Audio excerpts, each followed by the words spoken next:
Hello friends, welcome to all about study channel. आज हम करेंगे एक चैप्टर स्टार्ट करेंगे। जनरली पहला टॉपिक है, उसका इंट्रोडक्शन करेंगे हम। Rise of nationalism in Europe. Okay, तो इजी एक्सप्लेनेशन करेंगे। तो चलिए देखते हैं। तो चैप्टर का नाम है rise of nationalism in Europe. Europe में कैसे नेशनलिज्म इमर्ज हुआ, वहाँ नेशनलिज्म की फीलिंग कैसे इमर्ज हुई, तो वो सब देखेंगे हम इस वीडियो में। ठीक है, तो कभी भी नेशनलिज्म की फीलिंग डेवलप होने से पहले वहाँ कहीं भी घर बनता है, जब उससे पहले उसका विजुअलाइजेशन होता है। घर बनने से पहले हम आर्किटेक्ट को बुलाते हैं ताकि वो विजुअलाइज करे कि घर कैसा बनेगा। उसी तरह नेशन स्टेट बनने से पहले, मतलब नेशनलिज्म की फीलिंग आने से पहले, नेशनलिज्म तो लोगों में पहले से ही थी, लेकिन नेशन जो थे पहले वो एक नहीं थे। ओके, बटे हुए थे बहुत। ठीक है, एक एक कंट्री बहुत सारे स्टेट में डिवाइडेड थी। So in order to combine these states, nationalism का होना बहुत ज़रूरी था। और नेशन स्टेट तभी बनेगा जब नेशनलिज्म होगी पीपल्स में। ओके, तो जनरली विजुअलाइज करना बहुत ज़रूरी होता है पहले। ठीक है, तो यहाँ किया विजुअलाइज जर्मनी में। किसने? फ्रेडरिक सोरियो ने। फ्रांस आर्टिस्ट है, फ्रेंच का artist. Okay, Frederick Sorio was a French artist who prepared a series of four visualizing his dream of world made up of democratic and social republic.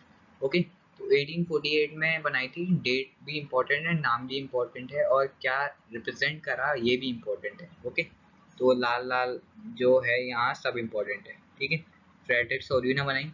क्या represent करती थी? Democratic and social Republic. Okay, अब आप कहोगे image तो कहीं है नहीं। लो भाई, इमेज भी आ गई। ओके, तो यहाँ क्या है, एक स्टैचू ऑफ लिबर्टी है। ये हमें फ्लैग दिख रहे हैं, अभी हम देखेंगे काय काय के फ्लैग हैं। और हमें दिख रहे हैं लोग, और हमें यहाँ दिख रही है नीचे कुछ चीज, और यहाँ ऊपर गॉड दिख रहे हैं, गॉड एंजल्स।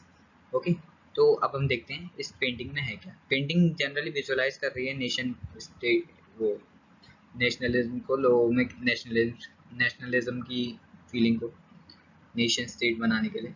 ओके, तो चलिए देखते हैं। तो फ्रेडरिक सोरियो ने बनाई थी ये पिक्चर, फ्रेडरिक सोरियो। और क्या रिप्रेजेंट कर रही थी? सी डेमोक्रेटिक एंड सोशल रिपब्लिक को। Okay, it shows that the people of Europe and America. तो ये यूरोप और अमेरिका के लोगों को दिखा रही थी, जनरली उनको दर्शा रही थी। Okay, man and women of all ages and social classes. तो मैन, आदमी, औरतें, सब सब लोग, सब क्लासेस के, रिगार्डलेस ऑफ क्लास, सब क्लासेस के लोग और आदमी औरतें सब इसमें पार्ट लिया था इसमें। ओके, इस इमेज में थी। Marching on a long train, और ये बहुत लंबी कतार है इनकी, ट्रेन जैसी। Okay, and offering homage to the Statue of Liberty, और स्टैचू ऑफ लिबर्टी के आसपास सब खड़े हैं, सब स्टेट के लोग। ओके, यहाँ यहाँ इन्होंने विजुअलाइज किया है। अभी हम देखेंगे आगे क्या क्या है इस इमेज में। ओके, वही देख रहे हैं हम। The artist of the time of French Revolution personified liberty as a female figure. तो जो फ्रेडरिक सोरियो था, आर्टिस्ट फ्रेडरिक सोरियो, उसने फ्रेंच रिवॉल्यूशन को किसकी तरह फिगर आउट किया? He figure out it as female figure. Okay, उसने personify किया। पर्सोनिफाई मतलब किसी आदमी की तरह या किसी औरत की तरह। हम अगर किसी नॉन लिविंग थिंग को एज अ पर्सन रिलेट कर रहे हैं तो उसे कहते हैं पर्सोनिफाई, फिगर ऑफ स्पीच है। ओके, तो उसने पर्सोनिफाई करा इसे फीमेल फिगर की तरह, क्योंकि लिबर्टी जनरली क्या होती है, लिबर्टी फीमेल को नहीं दी जाती है। ठीक है, तो अगर हम किसी भी विजुअलाइज कर रहे हैं तो लिबर्टी वाला जहाँ टर्म आ गया वहाँ फीमेल को रखा जाता है। ओके, भारत माता फीमेल। ओके, जर्मनी है बस ब्रदर है, जो कि जर्मनी ब्रदरहुड कहते हैं उसे ब्रदर की तरह ट्रीट किया जाता है। बाकी सब जो कंट्री है उनको as a women, as a female figure treat किया जाता है। Okay, now she is bearing a torch of enlightenment in one hand. एक हाथ में है इनका torch of enlightenment. Okay, so you can see torch of enlightenment. Enlightenment मतलब कोई किसी की अंधविश्वास वगैरह कह सकते हो आप, मुक्ति मिल जाती है ना किसी को, टॉर्च ऑफ इनलाइटमेंट मिल जाती है, उसे कहते हैं इनलाइटमेंट। इनलाइटमेंट मतलब लोगों का, जैसे हम फीमेल्स और मेल्स को कम ऊपर नीचे रखते हैं और कास्ट वगैरह में, तो जब हमें टॉर्च ऑफ इनलाइटमेंट मिल जाएगी तब हम इनको इक्वल रखेंगे। ओके, तो समझ आना, समझ, जनरली इनलाइटमेंट होती है समझ, किसी को इनलाइटमेंट मिल गई, समझ आ गई उसे, ठीक है। तो टॉर्च ऑफ इनलाइटमेंट एक हाथ में शो करती है। जब टॉर्च ऑफ इनलाइटमेंट यहाँ सबको मिल जाएगी तब यहाँ यूनिफिकेशन का प्रोसेस कंप्लीट हो जाएगा। ओके, यहाँ पूरे में सबको। ओके, now ये डायनासोर बन गया और डायनासोर बन गए। नाउ दूसरे हाथ में भी लिबर्टी ने कुछ पकड़ा हुआ है, स्टैचू ऑफ लिबर्टी ने, ये वाला हाथ देखो, इस हाथ में है चार्टर। चार्टर कहते हैं किसी भी घोषणा पत्र, किसी भी चीज की हमें अगर अधिकार के, एक घोषणा पत्र उनके हाथ में थी, उनके मतलब कागज जैसा, उसमें लिखा होगा क्या क्या राइट दिए जाएं लोगों को। तो क्योंकि वहाँ पहले के ज़माने में एरिस्टोक्रेसी चलती थी, एरिस्टोक्रेसी में क्या होता था कि अमीर अमीर के पास सारी पावर होती थी, तो लोगों को उनके अधिकार अधिकार की लिस्ट थी उनके हाथों में, एक हाथ में अधिकार की लिस्ट थी, लोगों के अधिकार की लिस्ट, और in other hand she bears the torch of enlightenment. Okay, एक हाथ में टॉर्च ऑफ एनलाइटमेंट, एक हाथ में charter of right of man. Okay, और क्या क्या देखा हमने, स्टैचू ऑफ लिबर्टी को होमेज प्रोवाइड कर रहे हैं लोग। ओके, और अब हम आगे देखेंगे, और हमने देखा टॉर्च ऑफ एनलाइटमेंट बियर करती है Statue of Liberty in one hand, and on the other hand it bears the charter of the rights of man. Okay, man मतलब यहाँ आदमी की बात नहीं हो रही, यहाँ सब लोगों की बात हो रही है। ओके, और किसने बनाई थी ये पेंटिंग, फ्रेडरिक सोल्यूना इन 1848। डेट याद है, मतलब डेट इम्पोर्टेंट है, नाम भी इम्पोर्टेंट है किसने बनाई, और ये भी इम्पोर्टेंट है क्या रिप्रेजेंट करती है, democratic and social Republic. Okay, तो अब हम देखेंगे ये नीचे जो है यहाँ, ये चीज़ क्या रिप्रेजेंट करती है, और ये फ्लैग किन किन के हैं। ओके, और ऊपर ये गॉड क्या रिप्रेजेंट करते हैं। तो so let's move on the next slide. On the earth foreground of the image lie the shattered remains of the symbol of absolutist institution. In Suryu's utopian vision, the people of the world are grouped as a distinct nation identified through their flag and national costume. तो according to his vision, किसके vision के according, अब ये झंडे क्या represent करते हैं, flag क्या रिप्रेजेंट करते हैं, फ्लैग ये रिप्रेजेंट करते हैं कि कौन सा पर्सन किस कंट्री से बिलोंग करता है और किस रीजन से बिलोंग करता है, किस रिलीजन से भी बिलोंग करता है, ये भी बता देता है फ्लैग। और second one is costume. Costume represent the religion of people, people नहीं man, people group of people. Okay, तो कॉस्ट्यूम और फ्लैग, तो हम अब इन लोगों के कॉस्ट्यूम जिनके एक फ्लैग होंगे उनकी एक कॉस्ट्यूम होगी। ओके, तो कॉस्ट्यूम और फ्लैग के हिसाब से हम देख सकते हैं कि कौन सा पर्सन कौन सी कंट्री से बिलोंग करता है, कौन सा पर्सन कौन से नेशन से बिलोंग करता है। ओके, तो तो अब हम नीचे देख सकते हैं, ये आपको ये मुकुट है। ओके, ये सोने के मुकुट हैं, ये ये सोने के मुकुट हैं ये वाले, ये और भी बहुत कुछ है, कपड़े भी हैं यहाँ। और तो ये जनरली क्या रिप्रेजेंट करता है, एब्सोल्यूटिस्ट इंस्टीट्यूशन को। Okay, absolutist institution. ओके, तो ये कैसी इंस्टीट्यूशन होती है अब, एब्सोल्यूटिस्ट। ओके, तो ये ऐसी इंस्टीट्यूशन होती हैं, मोनार्की होती है, मोनार्कियल फॉर्म होता है जनरली, जिनको अपनी पावर कितनी भी एक्सरसाइज कर ले, अपनी पावर कितनी भी कर लें खर्च, लेकिन उनकी पावर पर कोई कंट्रोल नहीं होगा, कितनी भी यूज़ करे अपनी पावर, उनके पावर पर कोई कंट्रोल नहीं है, जितनी चाहे उतनी यूज़ कर सकते हैं। ओके, तो ऐसी कंट्री ऐसी उसको तो सब अवॉइड करेंगे, इन ऐसी गवर्नमेंट को कोई इनकरेज थोड़ी करेगा, सब इसे अपोज करेंगे ऐसी गवर्नमेंट को। ओके, तो वहाँ के लोगों ने भी जो यूटोपियन व्यू था सोरियो का, उसमें जो लोग थे वो एक ही कंट्री से ग्रुप करते थे, मतलब नाता रखते थे, और उनकी नेशनल कॉस्ट्यूम भी, सॉरी, अलग अलग कंट्रीज से बिलोंग करते थे, ठीक है, और उनकी नेशनल कॉस्ट्यूम भी अलग अलग थी और उनके फ्लैग भी अलग अलग थे एज अ रिजल्ट। ओके, तो मतलब ये क्या रिप्रेजेंट कर रही है, अब हम ये एब्सोल्यूटिस्ट इंस्टीट्यूशन के न, की बात नहीं मानेंगे और हम एक ही पूरा नेशन स्टेट बनाएंगे। ओके, तो एब्सोल्यूटिस्ट गवर्नमेंट में क्या था कि जितने ज़्यादा स्टेट हों, जितने ज़्यादा बटे हों नेशन, उतना सही रहता है, क्योंकि जितने ज़्यादा स्टेट नेशन उतनी ज़्यादा राजा होंगे। राजा मतलब एरिस्टोक्रेट्स। ओके, तो वही सिस्टम है monarchial system, opposite of democratic system, ठीक है।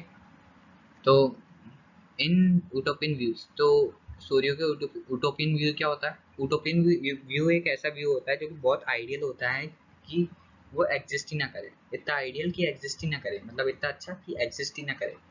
Okay, unlikely to exist, a view that is so ideal that it is unlikely to exist। Okay, तो लोग अलग अलग उससे बिलोंग करते थे, यहाँ बस यही है, अलग अलग कॉस्ट्यूम थे, अलग अलग फ्लैग थे। Okay, leading the procession they pass the Statue of Liberty are the United States and Switzerland by this time were already the nation state. Okay, तो अब स्टैचू के आगे कौन से स्टेट चले गए? आगे चले गए, ये आप देख रहे होंगे झंडा, ये फ्लैग है यूनाइटेड स्टेट्स का। ओके, वैसे ये नहीं है, वैसे अब तो चेंज हो गया है यूनाइटेड स्टेट का फ्लैग, नहीं वो हाँ, चेंज हो गया है यूनाइटेड स्टेट और स्विट्जरलैंड का। ओके, तो ये आगे चले गए हैं और ये ऑलरेडी नेशन स्टेट बन चुके हैं। ओके, ये जल्दी बन गए थे। And France identifiable by tricolour, ये, और ये फ्रांस है, ये वाला जिसमें गोला कर रखा है, ये वाला फ्रांस है, ये वाला यूनाइटेड स्टेट और स्विट्जरलैंड का है, जो कि नेशन स्टेट बन चुके हैं। और फ्रांस ये वाला है, और इनके पीछे हैं इटली वगैरह। Okay, Italy see is followed by the people of Germany wearing the black, red and gold flag। ये black, red and gold flag उसका है, जर्मनी का। ओके, और अच्छा, तभी मैं कहूँगा ये जर्मन यूनाइटेड स्टेट का ये नहीं है, तो यूनाइटेड स्टेट ये है फ्रांस का। ओके, तो ये फ्लैग जो है ये फ्रांस का है, red white and blue, blue red white. Okay, और यूनाइटेड स्टेट और स्विट्जरलैंड के लोग आगे चले गए। ओके, तभी लिखा है यहाँ वे pass the Statue of Liberty. Okay, United State और स्विट्जरलैंड वगैरह आगे चले गए हैं और वो नेशन स्टेट बन चुके हैं। और फ्रेंच वाले ट्राई कलर रिप्रेजेंट करता है, रिवॉल्यूशनरी ट्राई कलर के ना फ्रेंच के लोग। Okay, she is followed by the people of Germany, Germany के पीपल उन्हें फॉलो कर रहे हैं। जर्मनी का वो क्या है? Black, red and yellow, yellow नहीं, golden. Okay, black, red and golden. When Sorrieu created this image, हाँ, एक इम्पोर्टेंट बात इसकी, इस फिगर की, मतलब इस इमेज की, कि जब सूर्य ने ना ये इमेज बनाई थी तब German as a nation state exist नहीं करता था। लेकिन देखो कितना विजनरी होगा वो, उसने अपने विजन से दूरदर्शी होगा वो, ठीक है, तो उसने अपने विजन से प्रेडिक्ट कर लिया कि जर्मन जो होगा वो नेशन स्टेट बनेगा। ओके, तो उसने फ्लैग भी प्रेडिक्ट कर लिया, उसका प्रेडिक्ट मतलब सोच लिया, अनुमान लगा लिया। Okay, following the German people are the people of Austria, the Kingdom of Two Sicilies and Lombardy, Poland, England, Ireland, Hungary, and Russia. From the heaven above, Christ, saints, and angel gaze upon the scene, and they have been used by the artist to symbolize fraternity among the nation of the world. तो अब German people और Austria के people को follow करते हुए Austria के हैं, ये फ्लैग ऑस्ट्रिया को रिप्रेजेंट कर रहा है, और पीछे पीछे पीछे किंगडम ऑफ टू सिसिलीज वगैरह है। Okay, kingdom of two Sicilies, Lombardy, Poland, England, Ireland, Hungary and Russia, तो ये सब लोग हैं जर्मनी के पीछे। ओके, तो ये सब रिप्रेजेंट कर रहे हैं इन रिस्पेक्टिव स्टेट्स, रिस्पेक्टिव कंट्रीज को, नेशन को। ऑस्ट्रिया को रिप्रेजेंट कर रहे हैं the kingdom of two Sicilies which was a part of Italy. Italy के यूनिफिकेशन में पढ़ेंगे आप। ओके, लोम्बार्डी, पोलैंड भी यूनिफाई हो गया था। इंग्लैंड में गुस्ताव मजीनी वगैरह ने सीक्रेट सोसाइटी फॉर्म की थी। आयरलैंड, हंगरी, रशिया सब यूनिफाई हो गए थे। ओके, सब नेशन स्टेट बन गए थे। फ्रॉम द हेवन अबव, और ये ऊपर जो है ये स्वर्ग का सीन है। यहाँ क्रिस्ट, एंजल्स और सेंट जो हैं, सेंट क्रिश्चियन के होते हैं और एंजल्स वगैरह, गॉड वगैरह, वो उस सीन को देखते हैं। और जीसस क्राइस्ट भी क्रिश्चियन के होते हैं।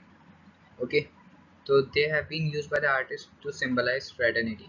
फ्रेटर्निटी होता है भाई बंधुता। ओके, फ्रेटर्निटी, मैं तेरा भाई हूँ, तू मेरा भाई है। ओके, तो this feeling is known as fraternity. तो ये क्या सिंबलाइज कर रहा है कि जो वर्ल्ड नेशन है, डिफरेंट नेशन, उनकी फ्रेटर्निटी शो कर रहा है। तो यहाँ हमारा ये खत्म हुआ टॉपिक। तो इस इमेज में हमने क्या देखा? हमने देखा स्टैचू ऑफ लिबर्टी है, फीमेल फिगर है, वन हैंड में टॉर्च ऑफ एनलाइटमेंट है और वन हैंड में chatter of the right of man है। ऊपर एंजल है, नीचे एब्सोल्यूटिस्ट गवर्नमेंट की निशानियां हैं, which shows that people are avoiding absolutist government institution. Okay, and ये डिफरेंट फ्लैग हैं, डिफरेंट पीपल हैं फ्रॉम डिफरेंट नेशन, और डिफरेंट कॉस्ट्यूम भी है इनकी। और सबसे आगे हैं यूनाइटेड स्टेट और स्विट्जरलैंड के, फिर उनको फॉलो कर रहे हैं जर्मनी के, फ्रांस के लोग, एंड देन उनके पीछे हैं kingdom of two Sicilies, Austria and Hungary and Ireland वगैरह। तो ये लंबी कतार है, लॉन्ग ट्रेन है। Okay, forming a long train, लंबी कतार फॉर्म कर रहे हैं। Okay, so this is utopian vision. Okay, तो इतना यूटोपियन है, रियल में एग्जिस्ट ही नहीं करेगा मतलब। ओके, तो यही इस वीडियो में था। सो अगर आपको दूसरी वीडियो पार्ट देखना है, मतलब आगे का देखना है, तो आप दूसरी वीडियो देख सकते हैं प्लेलिस्ट पे आके। तो तब के लिए वीडियो खत्म हुई। So if you find this video helpful, then please like this video and subscribe to our channel and click on the bell icon to get our latest updates. Thanks for watching this video. Meet you again in the next video. Till then, bye bye.